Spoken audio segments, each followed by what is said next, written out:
Céréales bloquées en Ukraine, Macron propose de passer par la Roumanie. Selon le président, le pays est en train de faire les investissements pour constituer une espèce de point de liaison. Le président français Emmanuel Macron a indiqué jeudi que la France aidait la Roumanie pour y faire transiter les grandes quantités de céréales bloquées en Ukraine en l'absence d'un cadre permettant de les faire sortir par la mer Noire à cause du blocus russe.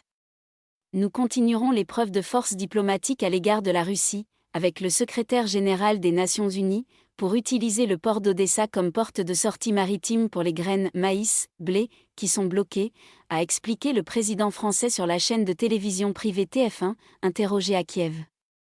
Mais parce que la Russie refuse, nous sommes en train de travailler à une autre voie, qui est de passer par la Roumanie, Odessa n'étant qu'à quelques dizaines de kilomètres de la frontière ukraino-roumaine. Car cela permettrait de pouvoir accéder en particulier au Danube et au chemin de fer afin d'acheminer ces céréales vers les marchés internationaux, selon lui.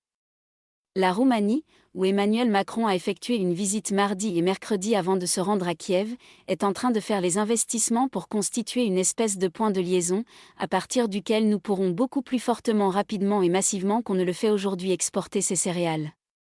La France va l'aider avec nos experts, nos militaires, nos entreprises, a ajouté Emmanuel Macron. Sans parvenir à un accord jusqu'à présent, l'ONU négocie depuis plusieurs semaines avec Moscou, Kiev et Ankara, caution militaire d'une utilisation de la mer Noire pour des navires civils, un accord qui permettrait aux céréales de sortir d'Ukraine en sécurité et aux engrais produits par la Russie de revenir sur le marché international. Si un accord était trouvé, il ferait baisser les prix des denrées et atténuerait la crise alimentaire dans le monde, qui s'aggrave du fait de l'invasion russe.